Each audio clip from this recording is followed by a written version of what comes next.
Diusir suaminya dari rumah tepat setelah sidang perceraian. Tanpa tempat tinggal, tanpa uang. Ibu itu memeluk putrinya yang berusia 11 tahun, berkeliaran di tengah hujan Jakarta. Dan 3 hari kemudian, mereka terpaksa berlindung di sebuah bus tua berkarat yang akan dijual sebagai rongsokan.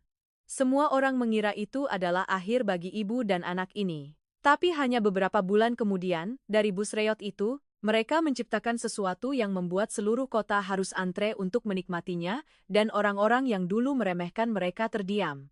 Apa yang terjadi selama malam-malam hujan yang bocor itu, dan bagaimana seorang ibu yang tanpa harta bisa membalikkan nasibnya dengan luar biasa? Kisah ini dimulai dari saat mereka diusir ke jalan dan Anda tidak akan percaya dengan akhir ceritanya. Hujan Jakarta turun tiba-tiba seperti biasa.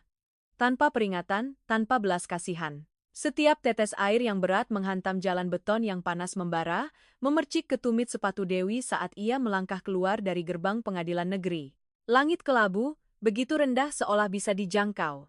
Orang-orang buru-buru membuka payung, menarik jas hujan, dan melaju dengan sepeda motor mereka. Tak seorang pun memperhatikan wanita yang berdiri mematung di tengah hujan, tangannya menggenggam erat tangan seorang gadis kecil kurus. Dewi tidak membawa payung, ia juga tidak punya pikiran untuk memikirkan tentang berteduh dari hujan. Pintu ruang sidang baru saja tertutup di belakangnya, dan pada saat yang sama, pintu lain dalam hidupnya juga tertutup rapat, tanpa jalan kembali. Nia mendongak menatap ibunya, suaranya bergetar, "Ibu, kita pulang sekarang?" Dua kata pulang sekarang seperti pisau yang menusuk hati Dewi. Pulang ke rumah mana lagi? Rumah yang dulu setiap anak tangganya ia bersihkan. Setiap pot bunga di balkon ia tanam sendiri, tempat anaknya pernah mengukur tinggi badannya di kusen pintu setiap tahun. Semua itu tidak lagi milik ibu dan anak ini mulai hari ini. Dewi belum sempat menjawab ketika suara ibu mertuanya terdengar dari belakang, setajam silet. Berdiri di situ buat apa lagi? Sudah selesai, menyingkirlah dari pandangan. Dewi berbalik. Ibu Sari.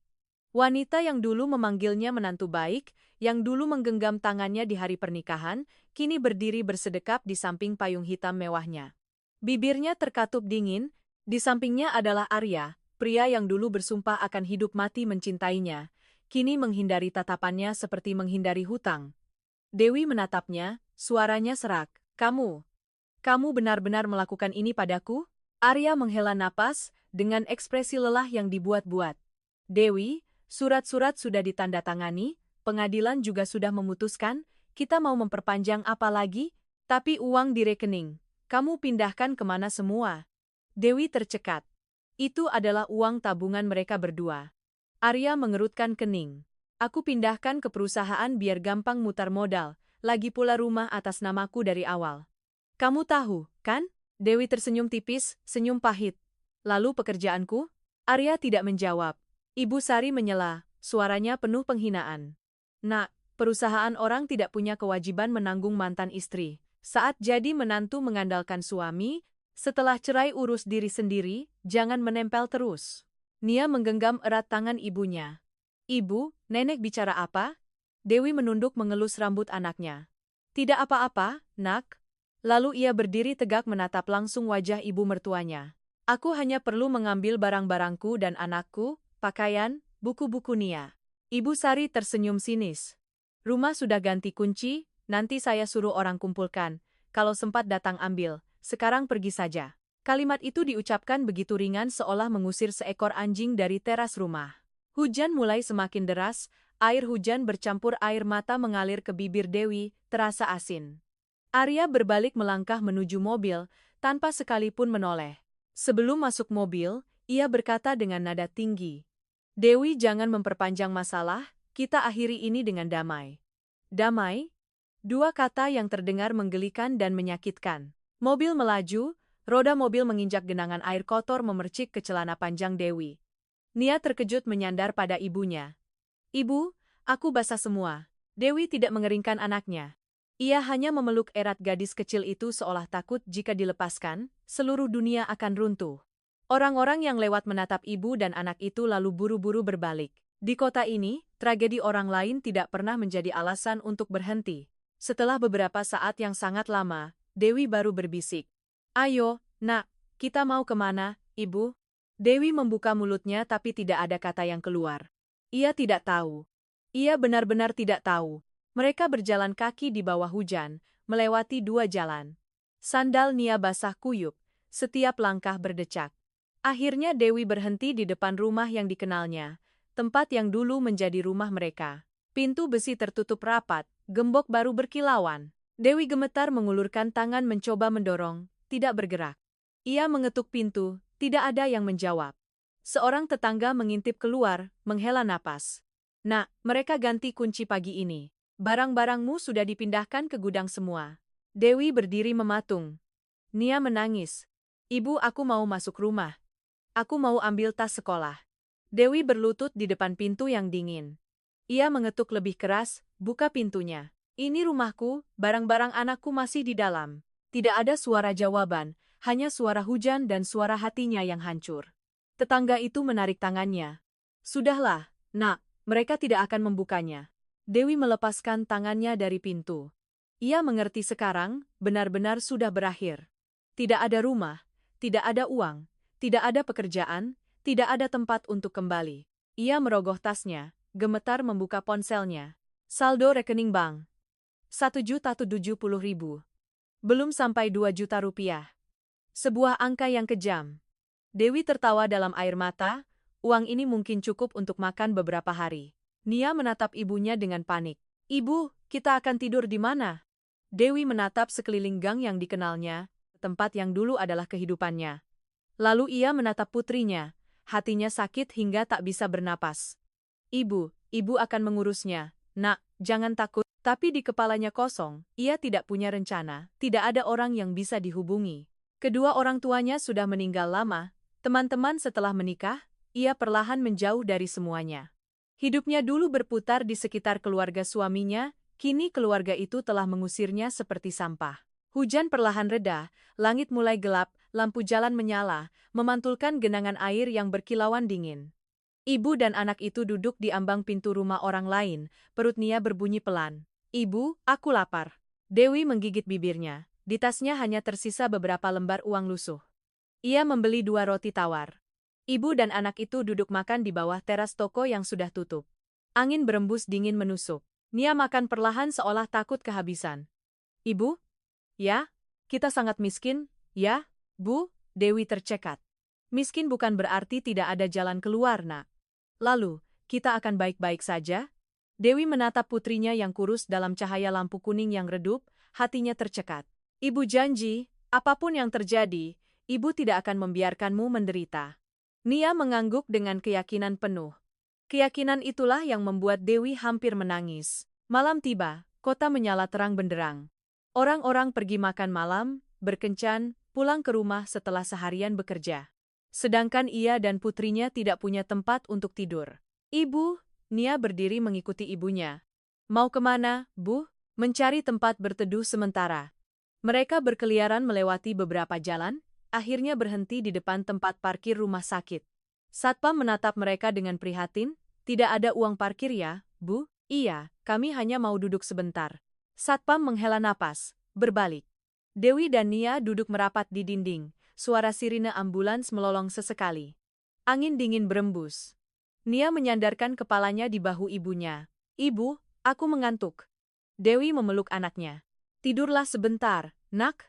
Air matanya terus mengalir. Untuk pertama kalinya dalam hidupnya, Dewi benar-benar mengerti apa artinya kehilangan segalanya. Bukan kehilangan uang, bukan kehilangan rumah, tapi perasaan tidak memiliki tempat untuk pulang. Di tengah kota yang ramai jutaan orang, ia dan putrinya tidak punya tempat kecil untuk tidur dengan tenang. Dewi menatap langit yang gelap gulita, di dalam hatinya bergema sebuah pertanyaan yang menyakitkan. Bagaimana aku akan terus hidup? Ia tidak tahu, tapi jauh di dalam dadanya, sesuatu masih menyala, bukan harapan yang jelas, tapi naluri seorang ibu yang tidak akan membiarkannya menyerah. Meskipun harus pergi, meskipun harus memulai dari nol. Dewi memeluk erat putrinya. Tidurlah, nak, ibu ada di sini. Di luar, hujan sudah reda, tapi badai dalam hidup mereka baru saja dimulai. Malam pertama di tempat parkir rumah sakit, Dewi hampir tidak tidur. Nia tertidur pulas di pelukannya, napasnya teratur, sesekali batuk pelan karena angin. Dewi mengambil jaket tipis terakhir di tasnya untuk menyelimuti anaknya. Punggungnya bersandar di dinding yang dingin, telinganya mendengarkan setiap suara sirine ambulans yang melaju ke gerbang rumah sakit. Suara orang menangis, suara memanggil dokter, suara langkah kaki tergesa-gesa. Malam di rumah sakit tidak pernah tenang. Dewi melihat sekeliling, di sudut itu, sebuah keluarga duduk di tanah, mungkin juga menunggu kerabat di ruang gawat darurat. Di sudut lain, seorang nenek menundukkan kepala di atas koper, setiap orang membawa kesedihan mereka sendiri, tapi setidaknya mereka masih punya rumah untuk kembali setelah semua berakhir, sedangkan ia tidak. Keesokan paginya, saat matahari baru terbit, satpam mendekat. Bu, hanya boleh menginap 1 malam ya? Siang hari orang keluar masuk ramai sekali. Dewi mengangguk, suaranya serak. Iya, saya mengerti. Nia menggosok mata bangun. Ibu, kita di mana? Di rumah sakit, Nak. Rumah kita di mana? Dewi menelan ludah. Kita sementara di sini saja. Ia mengajak anaknya ke keran air umum di belakang tempat parkir untuk mencuci muka. Airnya dingin sekali. Nia menggigil. Ibu, aku dingin. Dewi menatap anaknya dan hatinya tercekat. Ia mengajak anaknya ke warung roti dekat gerbang rumah sakit. Ia membeli 1 roti tawar, minta tambahan sedikit sambal dan acar timun gratis. Ibu dan anak itu duduk di ambang pintu makan roti yang sama. Nia menyisakan bagian roti yang empuk untuk ibunya. Ibu makan saja, Nak, ibu tidak lapar. Tapi perut Dewi berbunyi berkali-kali. Setelah makan, Dewi mulai memikirkan mencari tempat tidur untuk malam berikutnya. Ia tidak bisa kembali ke sini lagi. Ia mencoba menelepon beberapa teman lama. Panggilan pertama tidak diangkat. Panggilan kedua dijawab tapi suaranya canggung. Dewi, sudah lama sekali. Sekarang rumahku sempit sekali, banyak anak. Dewi tersenyum masam. Tidak apa-apa. Ia mematikan telepon.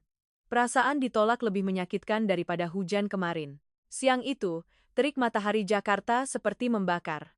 Ibu dan anak itu berjalan di sepanjang jalan utama. Nia mulai mengeluh lelah. Ibu, kakiku sakit. Dewi menatap sepasang sandal plastik yang basah kuyup kemarin, masih belum kering. Ia duduk, melepas sandal anaknya, mengeringkannya dengan ujung bajunya. Ia tidak tahu harus pergi kemana. Terminal, taman, stasiun kereta. Sore hari, Dewi memutuskan untuk mencoba pergi ke terminal Kampung Rambutan. Di sana ramai orang, setidaknya tidak terlalu sepi. Mereka duduk merapat di sudut dinding. Suara pengumuman keberangkatan bus terus-menerus terdengar. Seorang wanita parubaya penjual air minum lewat, menatap ibu dan anak itu sebentar lalu bertanya, "Menunggu bus, Nak?" Dewi menggeleng. "Tidak, Bu." Wanita itu melihat lebih jeli. "Tidak ada tempat tidur, ya?" Dewi menunduk, tidak menjawab. Wanita itu menghela napas, di belakang ada beberapa pekerja yang biasa tidur sementara, tapi Satpol PP sering berpatroli. Dewi berterima kasih lalu menarik Nia ke belakang terminal. Di sana, beberapa pria tidur di atas kardus, beberapa wanita memeluk anak kecil, bau keringat, bau bensin kendaraan, dan debu jalan bercampur jadi satu. Nia berbisik, "Ibu, aku takut." Dewi menggenggam tangan anaknya. "Ibu ada di sini." Malam kedua, mereka tidur meringkuk di atas kardus bekas yang mereka temukan. Dewi tidak tidur, ia hanya berbaring menatap langit-langit seng, mendengarkan suara truk yang meraung-raung. Sekitar pukul 2 dini hari, sekelompok Satpol PP berpatroli. "Bangun! Tidak boleh tidur di sini." Semua orang berhamburan membereskan barang. Dewi menggendong Nia mengikuti kerumunan yang bubar. Nia menangis terseduh-seduh, "Ibu, aku mengantuk." Dewi menggendong anaknya sampai ke pinggir jalan, duduk berjongkok. Air matanya berlinang. Untuk pertama kalinya dalam hidupnya, ia merasa begitu tidak berdaya. Pagi hari ketiga, Dewi melihat ke dompetnya, hanya tersisa kurang dari 1 juta rupiah. Ia mulai menghitung. Jika menyewa kamar kos termurah di pinggir kota pun harus membayar deposit beberapa juta, tidak cukup. Jika pulang kampung, ia tidak punya kampung lagi. Ia melihat Nia yang sedang menggambar coretan di selembar kertas yang ditemukannya. "Kamu gambar apa, Nak?" Nia mengangkatnya. "Sebuah rumah kecil dengan 2 jendela dan matahari besar di atasnya. Kita akan punya rumah lagi, Ibu." Dewi menatap gambar itu, air matanya menetes. Ia tiba-tiba teringat bus bekas yang kemarin ia lihat di ponsel lamanya. Ia membuka kembali pesan itu. Bus 45 kursi bekas, masih bisa jalan. 58.000 rupiah. Lihat kendaraan di Bekasi. 58 juta ia tidak punya. Tapi ia punya sedikit perhiasan emas pernikahan yang disimpannya di tas. Satu-satunya barang yang sempat ia ambil sebelum pintu dikunci. Ia membuka tas melihat sepasang anting dan cincin kecil. Kenangan hari pernikahan menyeruak. Arya dulu memasangkan cincin padanya dan berkata, "Nanti kalau ada apa-apa, aku tidak akan meninggalkanmu." Dewi tersenyum pahit. Ia menggendong anaknya, berdiri. "Ayo, nak, mau kemana, Bu?" "Mau jual emas." Toko emas kecil terletak di sebuah gang dekat terminal. Pemilik toko melihat perhiasan itu dengan teliti. "Emas lama, harga rendah saja." Dewi mengangguk. Saat menggenggam uang kertas di tangannya, hatinya terasa seperti baru saja memutuskan sebagian dari masa lalunya. Keluar dari toko emas, ia menatap Nia. "Kita pergi ke Bekasi." Nia terkejut, "Pergi liburan ya, Bu?" Dewi tersenyum tipis, mencari rumah baru. Mereka naik bus ekonomi ke Bekasi. Jalan tol berdebu, bus bergetar hebat. Nia menyandarkan kepala di bahu ibunya, tertidur. Dewi menatap keluar jendela, hatinya bercampur takut dan tekad. Ia tidak punya jalan mundur. Sore itu ibu dan anak itu berdiri di depan lapak rongsokan di pinggir jalan tol. Kendaraan-kendaraan tua berserakan, cat terkelupas, kaca pecah, rangka besi berkarat. Pemilik lapak adalah seorang pria parubaya, kulitnya gosong terbakar matahari. "Ibu mau beli bus buat apa?" Dewi menarik napas dalam. "Saya ingin tinggal di dalamnya." Pria itu menatapnya dari kepala sampai kaki lalu menatap Nia. "Di atas bus ini?" Dewi mengangguk. Pria itu tertawa. "Anda bercanda? Bus ini hanya untuk dibongkar besinya dan dijual kiloan." Nia menarik tangan ibunya, matanya berbinar menatap bus berwarna kuning yang sudah pudar. "Ibu, jendelanya banyak sekali." Dewi mendekati bus.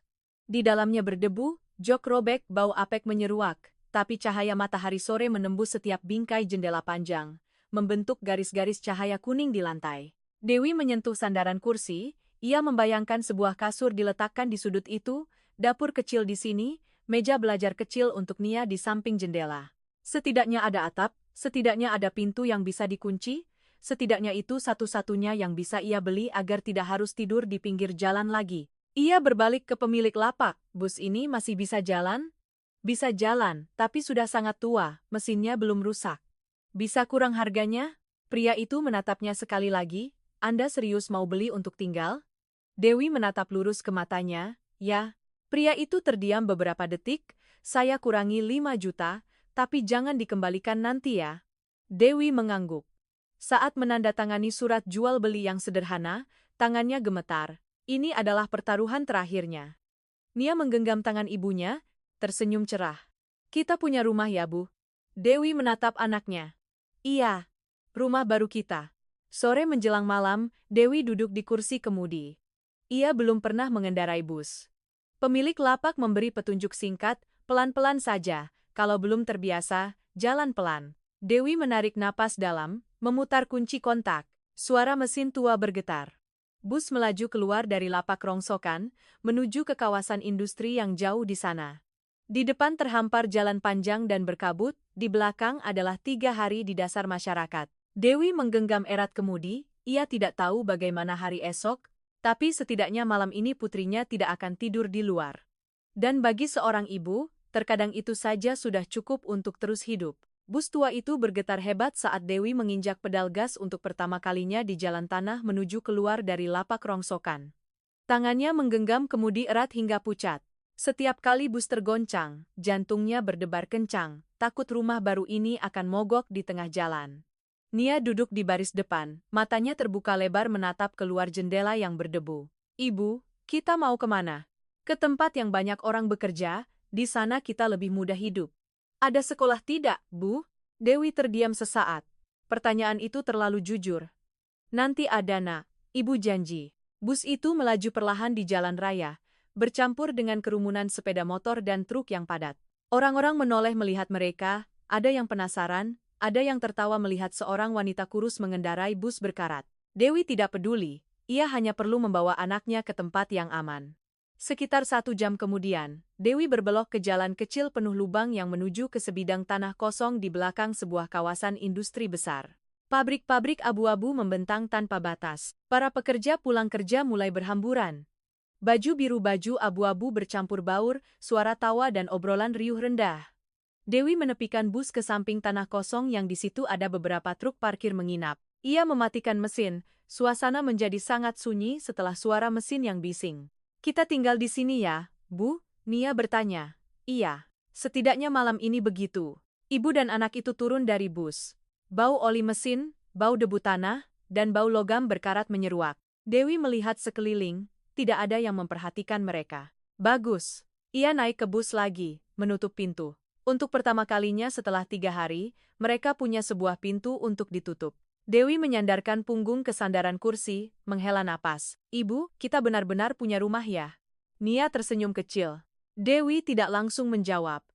Ia menatap ke seluruh bagian bus yang berdebu, kursi-kursi yang robek, lantai yang penuh tanah, langit-langit yang bernoda air. Tapi bus ini kering, melindungi dari hujan dan angin, ini adalah satu-satunya tempat yang menjadi milik mereka.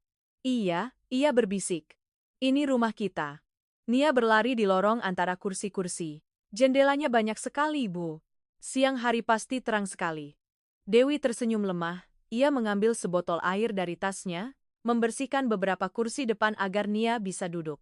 Malam tiba dengan cepat, suara mesin di kawasan industri perlahan hening, hanya terdengar suara jangkrik yang berderik. Angin berembus melalui celah jendela yang tidak rapat, membuat bagian dalam bus semakin dingin.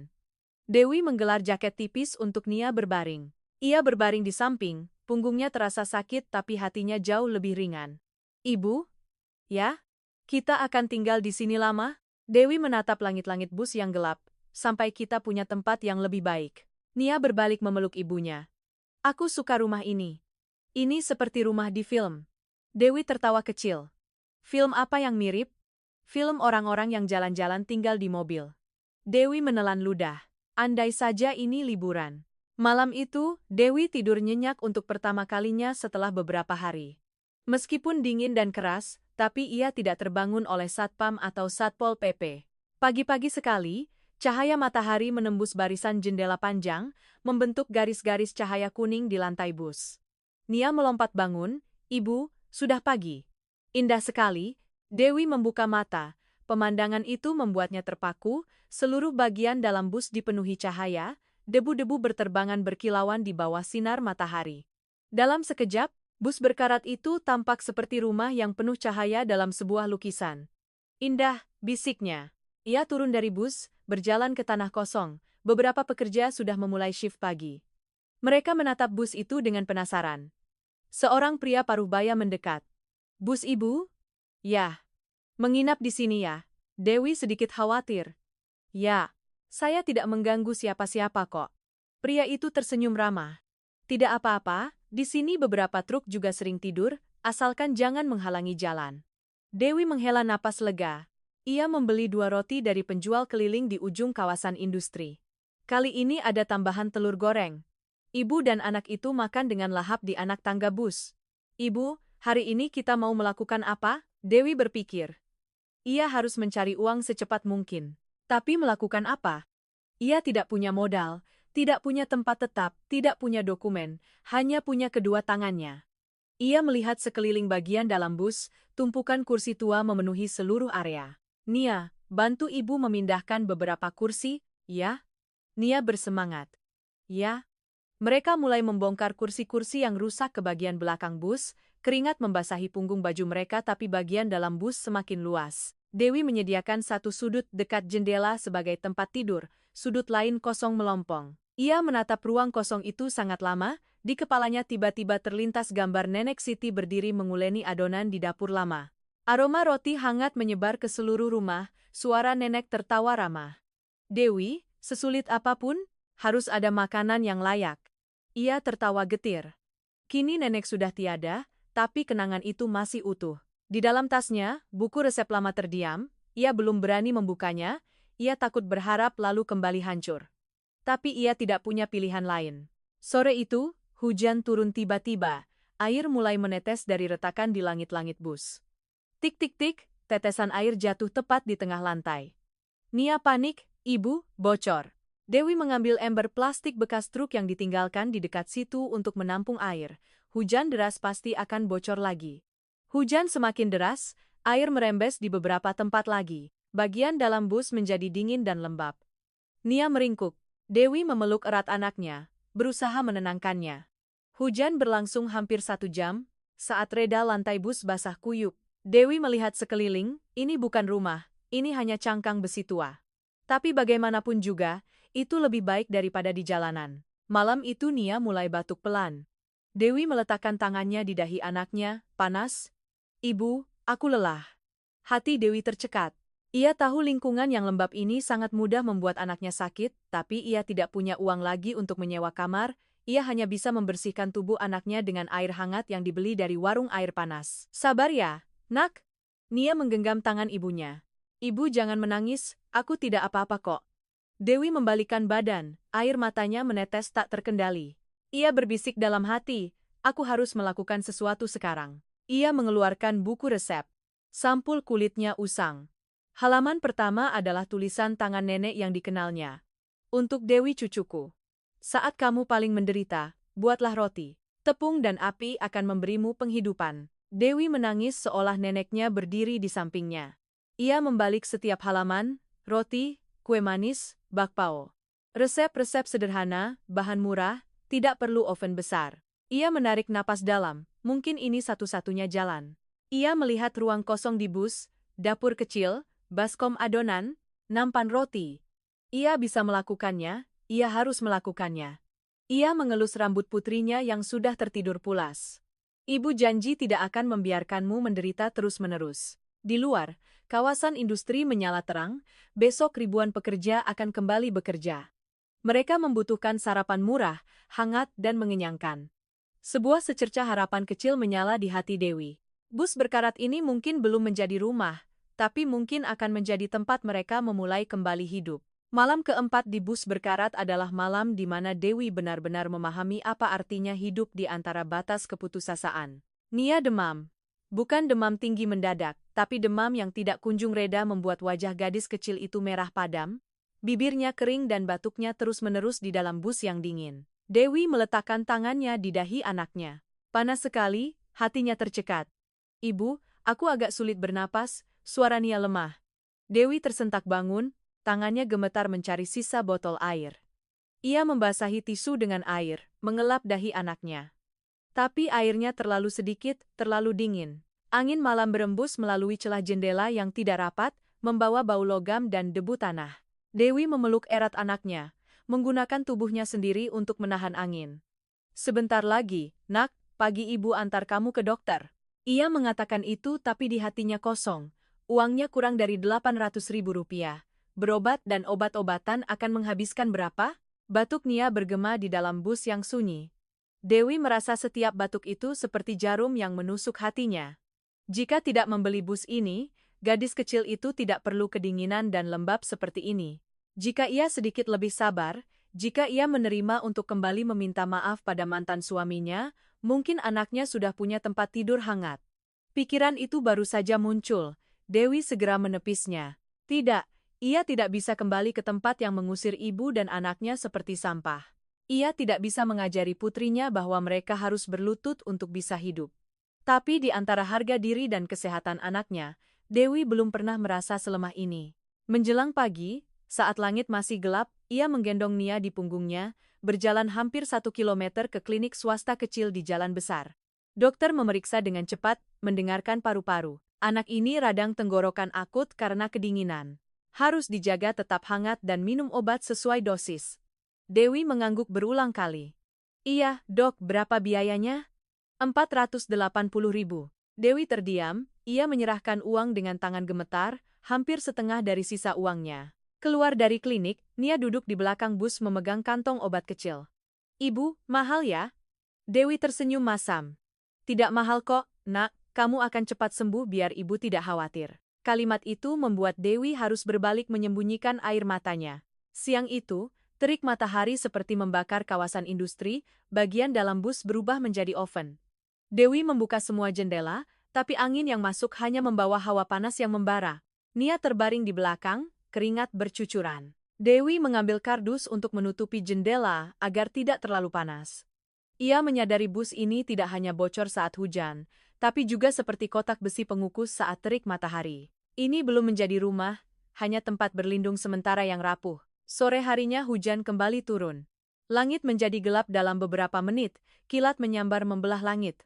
Hujan deras mengguyur atap bus, suara air yang menghantam seng bergemuruh seperti badai. Air mulai menetes lebih banyak dari kemarin. Tik-tik-tik lalu menjadi aliran. Dewi meletakkan 2 ember lagi untuk menampung air. Lantai bus basah kuyup. Nia batuk lebih sering.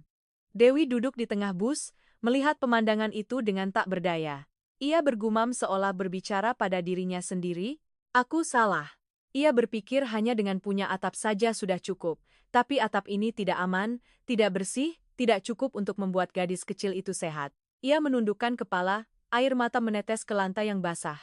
"Ibu menyakitimu, Nak." Nia mendengar, mencoba duduk. "Bukan ibu kok, aku suka bersama ibu." Dewi memeluk erat anaknya, ia merasa sedang berdiri di tepi jurang. Jika menyerah, ia bisa meminta maaf, bisa kembali memohon pada keluarga mantan suaminya. Jika terus, ia harus mencari cara untuk mengubah cangkang besi ini menjadi tempat yang layak huni. Ia melihat ke sudut bus yang masih kosong. Teringat buku resep neneknya, tangan Dewi gemetar membuka buku itu lagi. Bau kertas tua dan kenangan menyeruak. Halaman pertama adalah tulisan tangan miring yang dikenalnya, "Untuk Dewi cucuku. Saat kamu paling menderita, jangan lupakan api di dapur, oven bisa memberi penghidupan." Dewi membalik ke halaman resep roti dasar, tepung terigu, air, garam, ragi, bahan-bahan termurah. Ia bergumam pelan. Tepung terigu di pasar murah, ragi kering beli kemasan kecil. Jika membuat roti untuk dijual kepada pekerja di pagi hari, ia melihat keluar kawasan industri yang menyala terang. Ribuan pekerja pulang kerja setiap hari. Mereka makan apa? Roti, nasi uduk, mie instan. Satu roti hangat dengan harga murah bisa dijual. Tapi dibuat dengan apa? Ia tidak punya oven, tidak punya mixer, tidak punya modal, hanya punya kedua tangannya. Ia menatap tangannya, tangan yang dulu mengetik laporan, menandatangani kontrak. Sekarang kasar karena membongkar kursi bus, ia tertawa. Baiklah, malam itu saat Nia tidur, Dewi turun ke tanah kosong mencari beberapa bata bekas dekat lokasi konstruksi. Ia menyusunnya menjadi tungku kecil sementara di samping bus. Keesokan harinya, ia pergi ke pasar pagi-pagi membeli 1 kilogram tepung terigu, 1 bungkus ragi kecil, sedikit garam, totalnya tidak sampai 50.000. Ia kembali ke bus, hatinya bercampur gemetar dan bersemangat.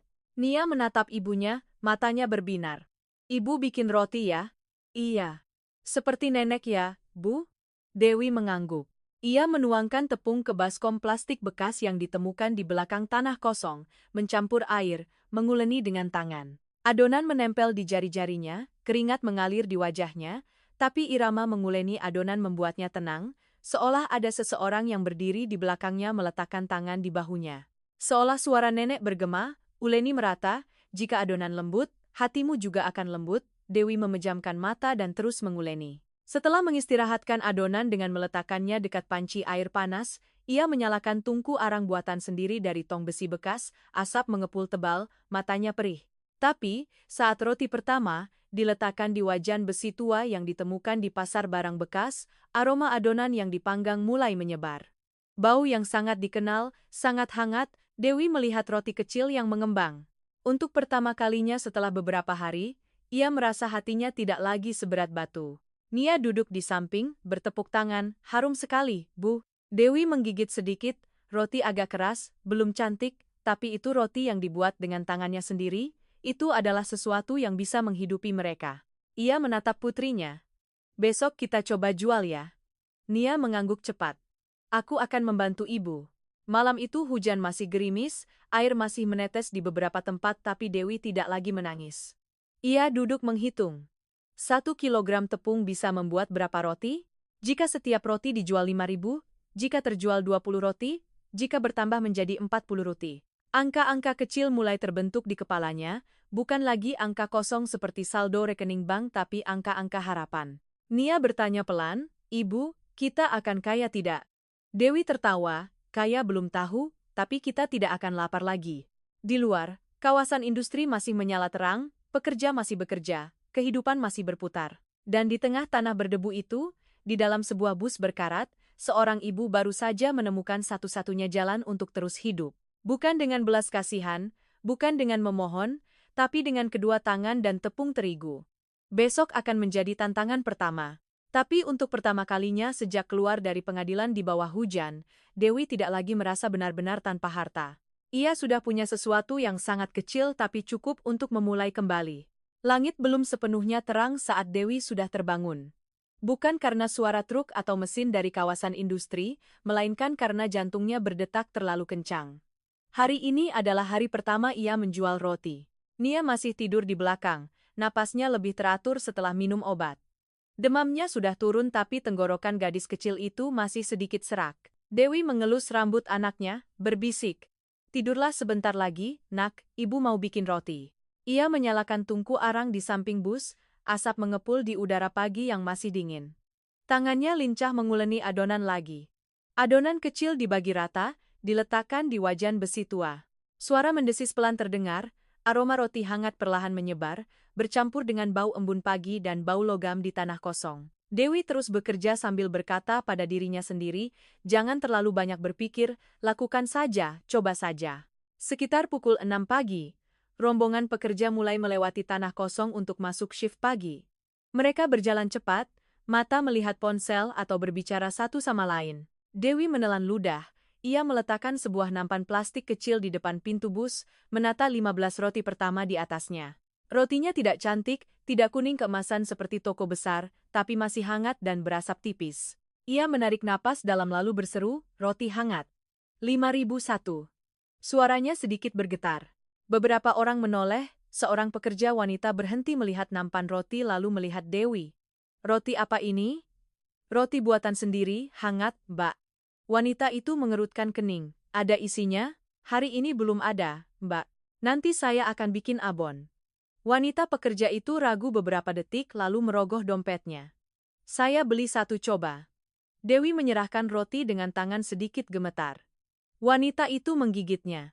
Dewi menatap tak berkedip. Beberapa detik berlalu terasa seperti 1 menit, lalu wanita itu mengangguk. "Lumayan juga. Lebih hangat dan empuk daripada roti di luar sana." Dewi menghela napas lega. "Iya, terima kasih, Mbak." Hanya satu kalimat lumayan juga itu sudah seperti membuka seluruh langit. Seorang pekerja pria lain yang mendengar itu mendekat. "Berapa?" 5.000, Mas. "Saya 2." Uang receh diletakkan di tangan Dewi. Ia menghitung, jantungnya berdetak kencang. 3 roti sudah terjual, lalu 5, lalu 8. Sebuah kelompok 3 orang berhenti membeli bersama. "Baru buka ya, Mbak?" "Iya." "Baru jualan di sini?" Dewi mengangguk pelan. "Iya." "Kalau didukung." Hanya dalam 40 menit, nampan roti kosong melompong. Dewi berdiri terpaku, ia menatap tangannya, lembaran uang receh yang lusuh tapi nyata. 85.000. Tidak banyak, tapi itu uang yang ia cari sendiri, tidak meminjam, tidak meminta-minta, tidak berlutut. Nia berlari keluar dari bus, rambutnya masih acak-acakan. "Habis ya, Bu?" Dewi mengangguk, matanya berkaca-kaca. "Habis." Nia bersorak. "Sudah kubilang, roti ibu enak." Dewi tertawa lalu tanpa sadar memeluk anaknya erat. "Berkat kamu, Nak." Hari itu Dewi kembali ke pasar membeli tepung lagi, membeli sedikit abon murah dan sedikit acar timun. Ia menghitung dengan cermat setiap rupiah. Sore hari ia mencoba membuat beberapa roti berisi. Malam hari ia merasa sangat lelah tapi hatinya jauh lebih ringan daripada hari-hari sebelumnya. Hari kedua menjual roti, ia membuat 30 roti. Kali ini beberapa pekerja yang kemarin kembali. "Saya 2 seperti kemarin, Mbak. Sudah ada isinya?" Dewi dengan sigap menaruh abon di bawah sedikit saus. "Sudah, Mas." Jumlah roti terjual habis sebelum pukul 7 pagi. Seorang satpam kawasan industri mendekat. "Ibu sudah lama jualan di sini?" Dewi sedikit khawatir. "Iya, baru 2 hari." Ia melihat sekeliling, parkir bus di sini harus rapi ya, jangan menghalangi jalan truk. Dewi mengangguk berkali-kali. "Iya, saya jaga kebersihannya." Ia melihat nampan roti, "Saya 1." Ia menggigitnya, mengunyah perlahan. "Lumayan." Dewi tersenyum. Ia menyadari hal terpenting bukanlah pujian tapi mereka kembali. Hari ketiga, ia membuat 40 roti. Tangannya terasa sakit karena menguleni adonan terus-menerus. Asap tungku membuat matanya perih. Nia mulai membantu ibunya membungkus roti, menerima dan mengembalikan uang. Ibu, kita untung berapa? Dewi duduk menghitung di akhir hari. Setelah dikurangi biaya tepung, arang, isi, ia untung sekitar Rp120.000. Tidak banyak, tapi cukup untuk membeli obat tambahan untuk anaknya, cukup untuk membeli terpal penutup hujan, cukup untuk memperbaiki sementara beberapa tempat yang bocor. Malam itu Dewi berbaring di kursi bus, melihat langit-langit bus yang dihiasi cahaya lampu kawasan industri. Ia teringat hari saat berdiri di bawah hujan di depan pengadilan, ia pernah berpikir tidak bisa bangkit lagi. Sekarang ia belum berdiri tegak, tapi ia sudah melangkah beberapa langkah pertama. Nia berbalik, Ibu. Ya? Kita bisa bikin lebih banyak? Kamu mau apa? Aku lihat orang makan roti isi daging juga. Kita bisa bikin tidak? Dewi tertawa, pelan-pelan ya, nak, kita belum cukup uang untuk beli banyak barang. Kalau begitu, kita cicil saja. Kalimat sederhana itu membuat Dewi berpikir sangat lama. Cicil saja. Benar. Tidak ada yang kaya dalam satu hari, tidak ada yang bangkit dari kehancuran hanya dengan satu roti. Tapi satu persatu roti, hari demi hari, mungkin bisa. Pagi hari keempat, saat Dewi sedang menjual roti, seorang wanita berdiri dari kejauhan melihat sangat lama. Bajunya sederhana tapi bersih, rambutnya diikat rapi. Ketika kerumunan pekerja mulai berkurang, ia mendekat. Kamu yang bikin roti ini? Ya. Sudah berapa hari jualan? Beberapa hari, Bu. Wanita itu mengambil satu roti, meremasnya perlahan. Adonan belum mengembang sempurna, ulenan belum cukup. Dewi tersipu, iya, saya buat manual. Wanita itu menggigit sedikit, mengunyah perlahan lalu menatap lurus ke arah Dewi. Kamu pernah belajar membuat roti? Dewi menggeleng, nenek saya yang mengajari. Wanita itu terdiam beberapa detik, di dekat sini ada seseorang yang pernah menjadi chef eksekutif hotel besar. Dia tinggal di kos-kosan di belakang pabrik itu. Dewi sedikit terkejut. Iya, kalau kamu ingin membuat yang lebih baik, cari dia. Wanita itu meletakkan uang di nampan, lalu berbalik pergi. Dewi berdiri terpaku. Untuk pertama kalinya ada orang yang tidak hanya membeli roti tapi melihat potensi di baliknya. Ia menoleh ke arah Nia. Kamu dengar tidak, nak? Nia mengangguk. Kita cari bapak itu, Bu. Dewi melihat ke arah deretan rumah kos tua di belakang pabrik. Ia tidak tahu siapa wanita itu, tidak tahu apakah perkataan itu akan mengarah ke sesuatu, tapi sekali lagi, di tengah tanah berdebu itu, pintu lain baru saja terbuka. Bus berkarat itu tidak lagi hanya tempat berteduh, bus itu perlahan berubah menjadi dapur. Dan di dapur itu, roti pertama tidak hanya menyelamatkan dari kelaparan. Roti itu telah menyelamatkan keyakinan seorang ibu pada dirinya sendiri. Hidup Dewi belum berakhir dari kesulitan. Uang masih sedikit. Bus masih bocor, anaknya masih belum pulih sepenuhnya. Tapi kini ia tidak lagi takut terbangun di pagi hari karena pagi besok akan ada tepung, ada api, ada roti hangat, dan ada orang yang menunggu untuk membeli.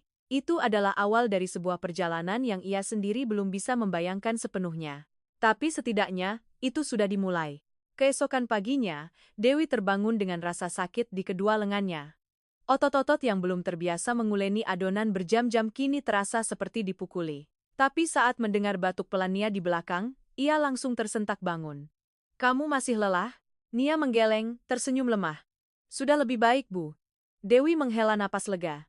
Hari ini ia membuat 50 roti, adonan lebih banyak, tangan lebih pegal, tapi hatinya lebih mantap. Ia menjual roti seperti biasa. Pekerja yang sudah kenal berhenti membeli. Beberapa orang memanggil, Mbak Roti. Sebuah panggilan akrab yang menghangatkan hati Dewi. Saat hampir habis terjual, ia melihat ke arah deretan rumah kos tua di belakang pabrik, tempat wanita kemarin menyebutkan guru pembuat roti. Ia bimbang, bagaimana jika pergi mencari lalu ditolak, bagaimana jika mengganggu orang itu? Tapi kemudian ia melihat tangannya yang penuh tepung, jika terus begini, roti tidak akan lebih baik. Ia perlu belajar, perlu melakukannya dengan benar. Setelah menjual habis mie roti terakhir, Dewi mengelap tangan, menarik Nia berjalan menuju area kos. Jalan kecil itu penuh lubang, di kedua sisinya adalah deretan kamar kos rendah yang dindingnya bernoda lumut. Mereka bertanya kepada beberapa orang. Akhirnya seorang tukang ojek menunjuk ke kamar paling ujung. Pak Budi di sana, tapi dia jarang bicara. Dewi menarik napas dalam, mengetuk pintu. Tok tok tok, lama tidak ada jawaban. Ia hendak berbalik ketika pintu berderit terbuka. Seorang pria berusia 60-an, rambutnya banyak uban tapi punggungnya masih tegak, matanya tajam di balik kacamata tua. "Kamu cari siapa?" "Saya cari Pak Budi, saya dengar Bapak pernah membuat roti." Pak Budi menatap Dewi dari kepala sampai kaki. "Kamu dengar di mana?" "Seorang pembeli roti saya yang bilang, Pak." Pria itu terdiam. Dewi gugup. "Saya tidak bermaksud mengganggu, Pak. Saya hanya ingin belajar membuat roti agar lebih enak untuk dijual dan menghidupi anak saya." Nia berdiri di belakang, menunduk pelan. "Halo Pak." Pak Budi menatap gadis kecil itu lalu menatap Dewi. "Kamu bikin roti?" "Ya." "Bawa ke sini." Dewi terkejut. "Ya, bawa roti buatanmu ke sini." Untungnya ia masih menyimpan satu roti untuk makan siang, ia buru-buru berlari ke bus mengambil roti lalu membawanya kepada pria itu.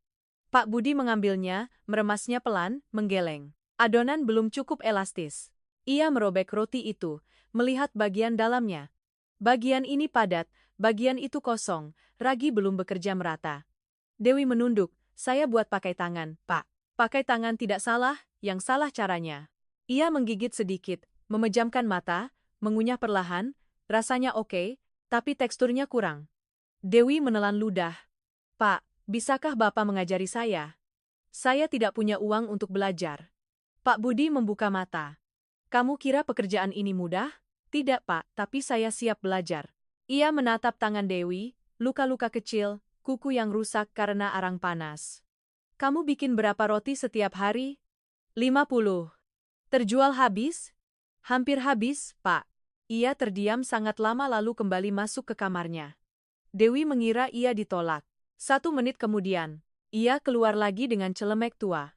"Besok datang ke sini pukul 4 pagi. Mata Dewi terbelalak. "Ya, Pak." "Kalau tidak bisa bangun, tidak usah belajar." "Ya, saya bisa bangun, Pak. Jangan terlambat."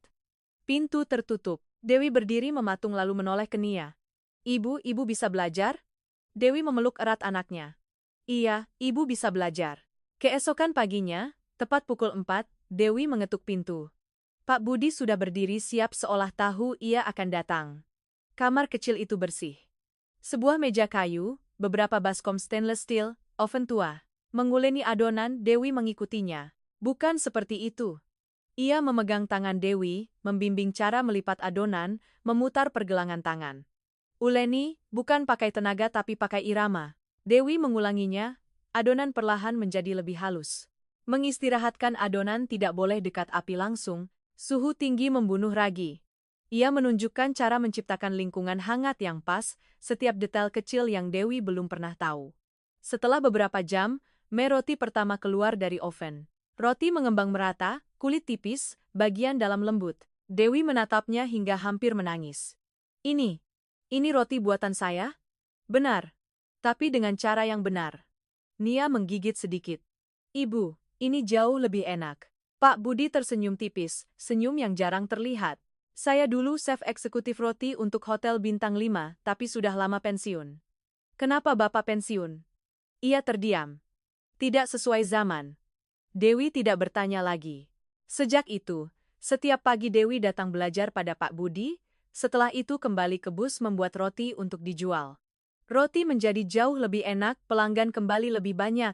Ada yang berkata, "Hari ini roti rasanya beda sekali, lebih enak dari sebelumnya." Dewi tersenyum, hatinya gembira, pendapatannya meningkat perlahan. Tapi juga sejak saat itu, sebuah lapak roti lain dekat gerbang kawasan industri mulai memperhatikan. Pemilik lapak adalah seorang wanita bernama Mbak Ratna, ia sudah lama menjual roti bakar. Awalnya ia hanya melihat lalu mulai menurunkan harga, lalu mulai berkata kepada pelanggan, "Roti di bus itu dibuatnya tidak bersih loh." Dewi mendengar tapi pura-pura tidak tahu. Tapi tatapan Mbak Ratna setiap hari semakin dingin. Suatu sore saat Dewi sedang membereskan nampan, Mbak Ratna mendekat. "Kamu jualan begini cepat atau lambat akan diusir oleh petugas." Dewi menunduk. "Saya jaga kebersihannya, Mbak." "Kebersihan?" Ia tertawa sinis, "bikin di dalam bus besi begitu mana bisa bersih." Dewi terdiam. Ia tidak ingin mencari masalah, tapi di hatinya gelisah. Ia tahu ia perlahan punya pelanggan dan ketika punya pelanggan akan ada rasa iri. Malam itu Dewi bercerita kepada Pak Budi. Ia menghela napas, "Bisnis jualan dimanapun begitu, Nak. Ketika kamu mulai maju, orang akan mencoba menjatuhkanmu. Saya harus bagaimana, Pak? Jaga kebersihan, jaga kualitas. Jangan takut. Dewi mengangguk tapi firasatnya mengatakan bahwa badai belum berakhir. Bus berkarat itu kini tidak hanya menjadi tempat berteduh, bus itu telah menjadi pesaing di mata orang lain. Dan ketika seseorang dari bawah mulai bangkit, akan selalu ada tangan yang ingin menariknya kembali ke bawah. Dewi berdiri di dalam bus melihat mie roti hangat yang baru keluar dari oven, hatinya bercampur harapan dan ketakutan. Jalan di depan tidak lagi hanya kemiskinan. Sudah mulai ada konflik dan ia belum tahu berapa harga yang harus ia bayar untuk mempertahankan setiap roti yang menghidupi ibu dan anaknya. Hari-hari berikutnya, penjualan roti Dewi jauh lebih lancar. Roti lembut, harum, bagian dalamnya empuk persis seperti yang diajarkan Pak Budi. Para pekerja yang sudah kenal saling bercerita, ada yang lewat tidak membeli hari itu, lalu kembali keesokan harinya. Mbak Roti, tolong kasih saya 3 untuk dibawa ke kosan. Saya 2. Setiap pagi nampan roti kosong lebih cepat, uang di saku Dewi bertambah sedikit demi sedikit, tidak banyak tapi cukup untuk membeli tepung yang lebih baik, tambahan telur, sedikit daging asap. Nia sembuh sepenuhnya, gadis kecil itu berlarian membantu ibunya, membungkus roti, membersihkan nampan. Hidup memang masih sulit tapi sudah ada nafasnya. Sampai suatu pagi, Dewi menyadari ada yang tidak beres. Sekelompok pekerja melewati lapak roti Mbak Ratna lalu melihat ke arah bus Dewi, berbisik-bisik. Dengar-dengar roti di bus itu dibuatnya di tempat kotor. Ada yang lihat tikus lewat di sana. Dewi terdiam kaku. Tikus? Ia menjaga kebersihan setiap hari. Lantai selalu disapu, makanan ditutup rapat. Dari mana berita itu datang? Ia berbalik melihat Mbak Ratna. Wanita itu sedang melayani pembeli tapi tatapannya ke arah Dewi penuh dengan dingin. Beberapa pelanggan langganan ragu-ragu. Mbak, roti ini dibuatnya di dalam bus? Dewi menelan ludah. Iya, tapi saya bersihkan setiap hari. Seorang pekerja wanita menggeleng, dengar-dengar orang bilang tidak aman, lalu pergi. Dewi berdiri mematung. Penjualan roti pagi itu jauh lebih lambat, hanya terjual lebih dari separuh. Hatinya terasa berat. Sore harinya saat sedang bersih-bersih, Dewi melihat di depan roda bus ada genangan air kotor bercampur lumpur hitam, berbau busuk. Nia panik, "Ibu, siapa yang melakukan ini?" Dewi melihat ke lapak Mbak Ratna, wanita itu memalingkan muka. Malam itu, Dewi membersihkan berjam-jam baru bau itu hilang. Tapi keesokan paginya malapetaka yang lebih parah datang. Saat Dewi sedang menjual roti, 2 orang berseragam Satpol PP mendekat. "Kamu jualan di sini?" "Iya." "Ada izin usaha?" Dewi terdiam kaku. "Saya hanya jualan kecil, Pak." Tanpa izin itu melanggar. Mereka memeriksa bus, melihat tungku arang, nampan roti. "Kamu jualan di area ini tidak sesuai peraturan." Dewi gemetar. "Saya menghidupi anak kecil, Pak. Saya jaga kebersihan." Salah satu dari mereka menulis surat tilang. Denda administrasi dan harus berhenti berjualan di sini. Dewi melihat lembaran kertas di tangannya, jumlah denda hampir sama dengan pendapatan 1 minggu. Ia tercekat, "Saya tidak punya uang sebanyak itu, Pak. Kalau tidak bayar akan dipaksa." Nia memeluk tangan ibunya, menangis. "Ibu." Petugas itu melihat pemandangan itu sedikit ragu tapi tetap tegas. Peraturan tetap peraturan. Ketika mereka pergi, Dewi terduduk di anak tangga bus, tangannya gemetar. Ia baru saja kehilangan tempat berjualan, kehilangan uang, dan mendapat reputasi buruk. Malam itu, hujan deras mengguyur. Dewi menarik terpal penutup tapi angin kencang membuat air masuk ke dalam bus. Tepat pada saat itu, suara mesin bus mengeluarkan suara aneh, kruk-kruk-kruk lalu mati. Dewi panik, memutar kunci lagi. Tidak menyala, tidak bergerak. Ia mencoba sekali lagi, hanya ada suara klik-klik yang lemah. Nia cemas. "Ibu, busnya rusak ya?" Dewi mengangguk, tenggorokannya tercekat. Bus rusak saat ini sama saja dengan kehilangan rumah, tidak ada uang untuk memperbaiki, tidak ada tempat berjualan, tidak ada tempat untuk pergi. Hujan semakin deras, air mengalir membanjiri lantai. Nia mulai batuk keras lagi. "Ibu, aku dingin." Dewi memeluk anaknya. Melihat hujan deras di luar jendela, ia merasa seolah semua yang baru saja ia bangun hancur dalam satu malam. Seolah ada yang sengaja mendorongnya kembali ke dasar. Ia teringat kata-kata Pak Budi, "Ketika kamu mulai maju, orang akan mencoba menjatuhkanmu." Air mata bercampur air hujan. Aku tidak melakukan kesalahan. Kenapa? Nia tiba-tiba menggigil. Ibu, aku pusing. Dewi menyentuh dahi anaknya, panas lagi. Demam. Ia panik. Tidak mungkin, bukan saat ini. Ia merogoh tasnya. Hanya tersisa beberapa ratus ribu rupiah. Tidak cukup untuk memperbaiki bus. Tidak cukup untuk biaya rumah sakit. Tidak cukup untuk hidup beberapa hari lagi. Dewi merasa tanah di bawah kakinya runtuh sekali lagi. Ia menundukkan kepala ke kemudi yang dingin. Suara hujan menghantam atap bus dengan keras. Maafkan ibu, nak, maafkan ibu. Nia memeluk ibunya. Suaranya lemah. Aku tidak apa-apa kok, ibu jangan menangis. Kalimat itu membuat hati Dewi terasa hancur. Seorang anak yang demam tinggi tapi masih mengkhawatirkan ibunya. Ia mengangkat kepalanya, air mata membasahi wajahnya. Tidak, ibu tidak akan membiarkanmu menderita lagi. Ia mengambil jaketnya, membungkus anaknya rapat-rapat lalu menggendongnya turun dari bus, berlari dalam hujan ke jalan besar. Taksi tidak berhenti, sepeda motor melaju kencang. Ia berdiri di bawah hujan memeluk anaknya, gemetar. Tolong bantu saya. Akhirnya sebuah bajai berhenti. Mau kemana, Bu? Klinik. Tolong. Pria itu melihat wajah Nia yang pucat. Naik saja. Dewi tak henti-hentinya berterima kasih. Sampai di klinik malam, dokter mengukur suhu, demam tinggi, harus segera minum obat dan dijaga tetap hangat. Dewi mengangguk, tangannya gemetar membayar, hampir habis semua uangnya. Keluar dari klinik, hujan sudah reda tapi hati Dewi kosong. Ia menggendong anaknya kembali ke bus yang mogok tergeletak sendirian di tanah kosong. Sekeliling gelap gulita, tidak ada cahaya lampu kawasan industri, hanya ada suara serangga dan bau tanah lembab. Dewi membaringkan Nia, menyelimutinya dengan selimut tipis. Gadis kecil itu tertidur karena lelah.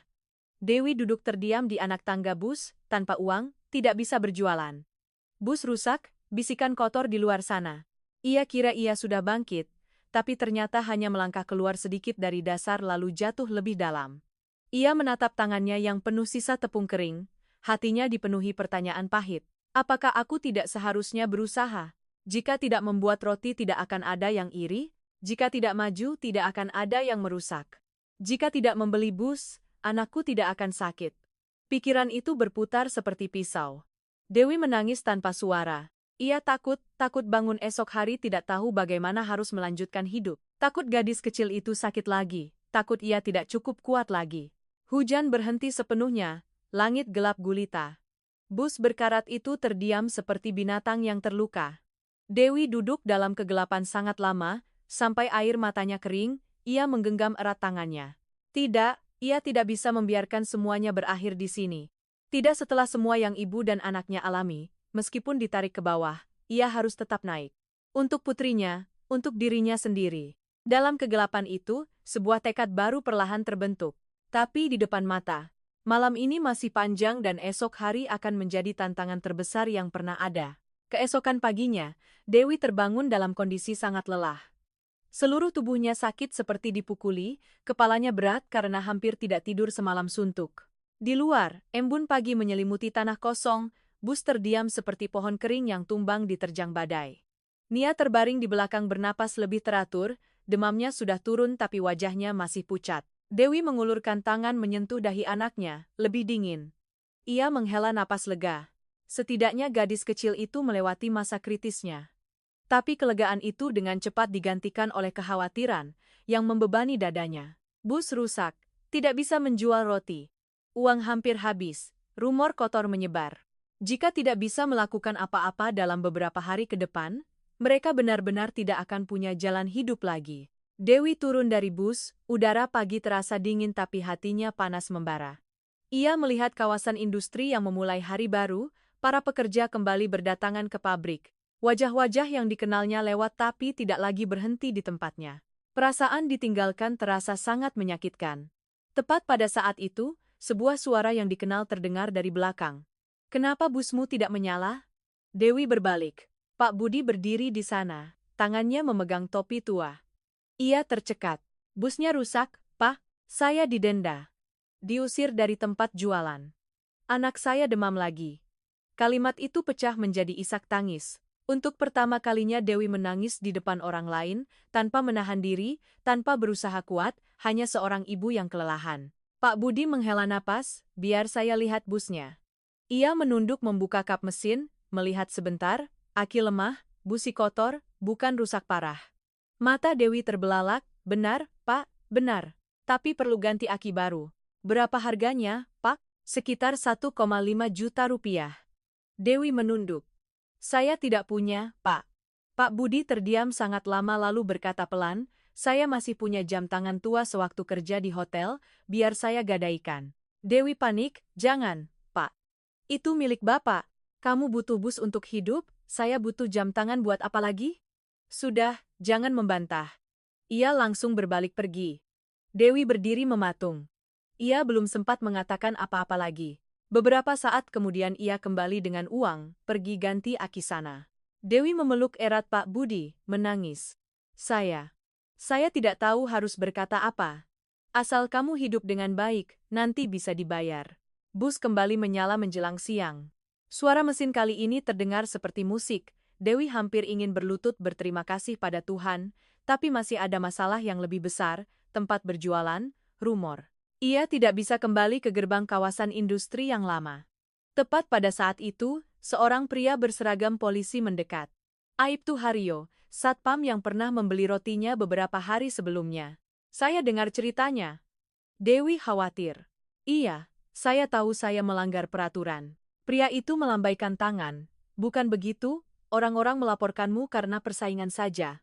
Dewi menggigit bibir. Sekarang saya harus jualan di mana? Di seberang kawasan industri ada tempat parkir swasta, pemiliknya menyewakan tempat murah, bisa jualan lebih legal. Benar, Pak? Benar. Saya sudah bantu bicara. Dewi hampir tidak percaya telinganya. Ia melanjutkan, tapi kamu harus menjaga kebersihan dengan ketat. Ada yang mengawasi. Ya, saya jaga bersih sekali. Saya tahu. Saya sudah makan roti mukok, ia tersenyum. Dewi terharu hingga tercekat. Sore itu, Dewi mengendarai bus ke tempat parkir baru. Pemilik lahan, seorang pria tua, melihat bus itu. Jualan makanan ya, Bu? Ya. Asal dijaga kebersihannya. Biaya sewa tempat sebulan 200.000 rupiah. Dewi mengangguk cepat. 200.000, jauh lebih murah dibandingkan denda. Ia membersihkan bus lebih bersih dari sebelumnya, menyapu lantai, membersihkan setiap kursi, menutupi makanan dengan terpal rapat-rapat, mencuci tangan terus-menerus. Ia melakukan segala yang ia bisa agar tidak ada yang bisa menjelek-jelekannya. Malam itu, Dewi membuka ponsel lamanya, untuk pertama kalinya mencoba live stream. Ia gemetar menekan kamera. Ya, saya Dewi. Saya menjual roti buatan sendiri di bus dekat kawasan industri. Ia merekam adegan membuat roti, adegan membersihkan dengan bersih. Roti saya buat setiap pagi, bahan-bahan dibeli di hari itu juga, tidak disimpan semalaman. Awalnya hanya ada beberapa orang yang menonton, lalu 10 orang, lalu 30. Seorang pekerja wanita berkomentar, saya sudah beli roti Mbak beberapa hari, enak sekali. Orang lain bertanya, Mbak jualan di tempat parkir mana? Dewi menjawab setiap pertanyaan, suaranya bergetar tapi tulus. Keesokan paginya ia membuat 60 roti. Ketika mulai berjualan di tempat parkir baru, sudah ada beberapa orang yang menunggu. Mbak Dewi yang live stream kemarin kan? Saya 3 ya. Dewi terkejut. Mereka benar-benar datang. Belum sampai 1 jam, roti hampir habis terjual. Hari-hari berikutnya, jumlah pelanggan meningkat. Tidak ada lagi bisikan-bisikan, tidak ada lagi tatapan curiga. Semua orang melihatnya membuat roti tepat di depan mata, rumor kotor perlahan menghilang, Nia sembuh total. Gadis kecil itu lebih sering tersenyum. Suatu malam, Nia membawa selembar kertas gambar kepada ibunya, di atasnya ada bus kuning dengan bunga matahari besar di sampingnya. Ibu, aku gambar logo untuk toko kita. Dewi melihat gambar itu dan hatinya melunak. Roti mentari, Nia membaca. Karena ibu bilang kita selalu menghadap ke cahaya. Dewi memeluk erat anaknya, indah sekali. Mulai hari itu, Dewi menggantung papan kecil yang digambar Nia di depan bus, roti mentari. Orang-orang mulai memanggil Mbak Mentari. Nama akrab itu menyebar dengan cepat. Setiap hari Dewi membuat lebih banyak roti, pendapatannya stabil kembali, tidak berlebihan tapi cukup untuk hidup, cukup untuk memperbaiki kebocoran, cukup untuk makan yang layak. Yang lebih penting, ia mendapatkan kembali keyakinannya. Keyakinan bahwa ia tidak salah saat berusaha. Keyakinan bahwa melakukan hal baik akan mendapat dukungan. Suatu sore saat Dewi sedang membersihkan nampan roti yang kosong, Pak Budi berdiri melihat dari kejauhan, tersenyum, "Kamu berhasil, Nak." Dewi mengelap keringat, "Berkat Bapak, bukan, berkat kamu tidak menyerah." Dewi melihat bus tua itu kini bersih, jauh lebih cerah, bukan lagi tempat berteduh dalam keputusasaan melainkan toko kecil bernama Harapan. Hidup memang belum berakhir dari kesulitan, tapi ia sudah belajar satu hal penting. Ketika didorong ke dasar, orang tidak perlu terbang, hanya perlu bangkit sedikit demi sedikit. Dan jika cukup gigih, cahaya akan datang. Setelah lebih dari sebulan pindah ke tempat parkir baru, Roti Mentari telah menjadi nama yang akrab bagi para pekerja di sekitar kawasan industri. Setiap pagi belum pukul 6, sudah ada orang yang menunggu di depan bus.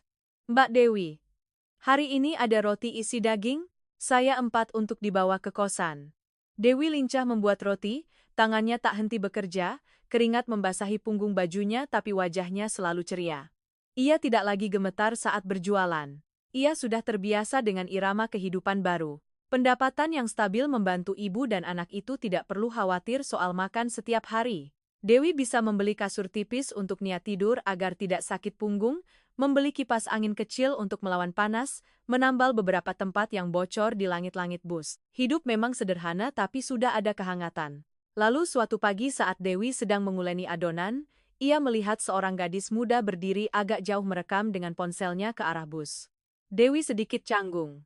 "Butuh beli roti, Dek?" Gadis itu tersenyum. "Tidak, Kak. Saya merekam video untuk kanal kuliner saya." "Bolehkah saya merekam?" Dewi gugup. "Merekam? Untuk apa, Dek?" "Saya mau memperkenalkan toko roti yang bagus. Saya lihat kakak membuatnya sangat bersih." Dewi ragu beberapa detik lalu mengangguk. "Ya, kalau tidak mengganggu siapa-siapa." Gadis itu merekam adegan Dewi membuat roti, adegan Nia membantu ibunya, adegan pelanggan mengantre. Ia bertanya, "Kakak sudah lama jualan roti?" "Ya, baru lebih dari sebulan." "Kakak tinggal di bus ini terus?" Dewi terdiam. "Ya, sementara saja." Gadis itu terbelalak. "Ya Tuhan, ibu dan anak tinggal di sini sungguh?" Dewi tersenyum sedih. "Ya, begitulah hidup." Video itu diunggah malam itu juga. Dewi tidak terlalu memperhatikannya. Ia sibuk membuat roti, sibuk mengurus anaknya. Sampai keesokan paginya, ponselnya berdering terus-menerus, pesan, panggilan, komentar. "Kak, saya lihat video kasihan sekali. Kakak jualan roti di mana? Saya mau datang mendukung." Dewi membuka video itu, jumlah penayangan sudah puluhan ribu. Komentar membanjir. Banyak yang memuji roti, banyak yang terharu, banyak yang berjanji akan datang membeli. Dewi terkejut, "Nia, lihat ini, Nak." Nia ternganga. "Ibu terkenal ya?" Dewi tertawa dalam air mata. Ia tidak pernah berpikir hidupnya akan masuk media sosial dengan cara ini. Hari-hari berikutnya, jumlah pelanggan meningkat 2 kali lipat. Ada yang mengendarai sepeda motor dari jauh hanya untuk membeli roti. "Mbak Dewi ya, saya lihat di TikTok, sini dong, saya mau foto bareng." Dewi canggung sekaligus senang. Ia harus bangun lebih pagi, membuat lebih banyak roti. Tangannya sakit tapi hatinya bersemangat. Pada saat yang sama, masa lalu yang dikira sudah terkubur mulai kembali. Suatu sore, saat Dewi sedang bersih-bersih, sebuah mobil yang dikenal berhenti di dekat tempat parkir, jantungnya berdebar. Arya turun, masih dengan kemeja yang sama, gaya rambut yang rapi, tapi di mata Dewi ia kini adalah orang asing. Nia menggenggam erat tangan ibunya. "Ibu, itu ayah." Dewi menarik napas dalam. Arya mendekat, matanya terkejut saat melihat bus itu. "Dewi, kamu tinggal di sini? Kamu datang buat apa?" Suaranya tenang luar biasa. Arya melihat sekeliling seolah tidak percaya. "Saya lihat video di internet. Saya tidak menyangka kamu sesulit ini." Dewi tersenyum sinis. "Kamu tidak perlu menyangka, kamu yang memilih begitu." Arya terdiam beberapa detik. "Dewi, ibuku, keluarga saya ingin bicara denganmu." "Bicara apa?" "Mereka melihat model jualan roti ini punya potensi, restoran kami bisa bekerja sama, kamu kembali bekerja dengan keluarga saya." Dewi menatap lurus ke arahnya. "Kembali untuk apa? Jadi karyawan keluarga kamu atau supaya orang terus meremehkan saya?" "Tidak, kali ini berbeda, saya jamin." Dewi tertawa. Apa yang bisa kamu jamin? Jamin saya tidak diusir ke jalan lagi? Arya gugup. Dewi, saya minta maaf atas apa yang terjadi dulu. Maaf tidak bisa mengembalikan 3 hari saya dan anak saya tidur di jalan. Kalimat itu membuat Arya terdiam kaku. Dewi melanjutkan, pergilah, hidup saya tidak ada tempat lagi untuk keluarga kamu. Arya menatap Nia. Nak. Nia bersembunyi di balik ibunya. Aku sama ibu. Arya menghela napas, berbalik pergi. Ketika mobilnya benar-benar menghilang, Dewi baru menyadari kakinya gemetar. Bukan karena takut, tapi karena satu bab lama baru saja benar-benar tertutup. Malam itu, Dewi menerima telepon. Ini Mbak Dewi? Ya, siapa ya? Saya Harun. Saya mengikuti kisah roti mentari beberapa minggu ini. Ya, saya bergerak di bidang investasi kuliner. Saya ingin bertemu dengan Mbak untuk membicarakan kerjasama. Jantung Dewi berdebar kencang. Anda mau bekerja sama? Saya rasa model Mbak ini bisa dikembangkan tapi perlu dilakukan dengan lebih terorganisir. Dewi terdiam. Kenangan kehilangan segalanya menyeruak, uang, dokumen yang dirampas, ia takut. Saya hanya ingin jualan kecil begini saja. Saya tidak memaksa, Mbak bisa memikirkannya. Panggilan telepon berakhir. Dewi duduk terdiam sangat lama. Nia duduk di sampingnya. Ibu, kenapa sedih? Ada yang mau investasi untuk kita. Itu bagus kan, Bu? Dewi menggeleng. Ibu takut. Takut apa? Takut kehilangan semuanya lagi. Nia menggenggam tangan ibunya. Ibu sudah kehilangan semuanya, kan? Sekarang kita punya apa lagi untuk hilang? Kalimat polos itu seperti membangunkan Dewi. Benar. Ia pernah kehilangan segalanya. Sekarang yang ia punya adalah roti, bus, keyakinan pelanggan. Tidak ada yang bisa mengambil itu jika ia tidak melepaskan. Malam itu Dewi berpikir sangat lama tentang tawaran kerjasama, tentang terus berjualan di tempat parkir, tentang masa depannya. Ia tidak bisa membiarkan anaknya tumbuh besar selamanya di bus berkarat ini. Ia perlu melangkah lebih jauh tapi juga perlu melangkah dengan hati-hati. Keesokan paginya, ia menelepon kembali, Bapak Harun, bisakah kita bertemu untuk bicara? Suara di seberang terdengar ceria. Tentu saja. Dewi menatap bus yang terparkir di bawah sinar matahari pagi. Tempat yang dulu menjadi tempat berteduh dari hujan, kini menjadi tempat awal segalanya. Hidupnya sudah berbelok ke jalan baru, tapi langkah selanjutnya akan jauh lebih besar dan ia harus cukup berani untuk melangkah. Bukan karena uang tapi demi masa depan putrinya. Pertemuan dengan Bapak Harun berlangsung di sebuah kafe kecil dekat pusat kota. Dewi datang 10 menit lebih awal, ia mengenakan kemeja paling sederhana dan bersih yang ia miliki, rambutnya diikat rapi ke belakang. Nia duduk di sampingnya memeluk tas sekolah lamanya. Dewi belum pernah masuk ke tempat seperti ini sejak perceraiannya. Aroma kopi yang harum semerbak, suara musik lembut yang mengalun membuatnya merasa asing sekaligus tegang. Bapak Harun muncul tepat waktu, ia berusia sekitar 40-an, berpakaian sederhana tapi rapi, matanya tajam tapi hangat. Mbak Dewi? Ya. Ia berjabat tangan ringan. Terima kasih sudah datang. Setelah beberapa basa-basi, ia langsung ke inti masalah. Saya sudah mengikuti roti mentari hampir 2 bulan. Bukan karena Mbak populer di media sosial tapi karena pelanggan kembali sangat teratur. Dewi sedikit terkejut. Anda tahu itu? Saya punya orang yang mencoba beli berkali-kali. Dewi terdiam. Roti Mbak punya kualitas dan cerita Mbak membuat orang percaya. Dewi menarik napas dalam. Tapi saya hanya jualan kecil, saya tidak tahu mengelola toko, tidak punya modal besar. Itu bagian saya, Bapak Harun tersenyum. Saya ingin berinvestasi untuk membuka kios kecil dulu, dekat area padat penduduk, tidak terlalu berisiko. Kios, sebuah gerai tetap, bersih, punya izin. Mbak fokus membuat roti. Dewi menatap Nia, gadis kecil itu terbelalak. Setelah itu bagaimana Pak, jika stabil kita buka toko sungguhan? Dewi menggenggam tangannya erat, kenangan kehilangan rumah, kehilangan uang menyeruak. Saya takut. Bapak Harun mengangguk. Saya mengerti. Jadi kontraknya akan jelas. Mbak pegang mereknya. Saya hanya menyumbangkan modal. Saya punya hak memutuskan? Punya. Saya tidak ingin diusir lagi. Tidak ada yang bisa mengusir jika semuanya transparan. Dewi terdiam sangat lama lalu ia berkata pelan, saya setuju mencoba kios.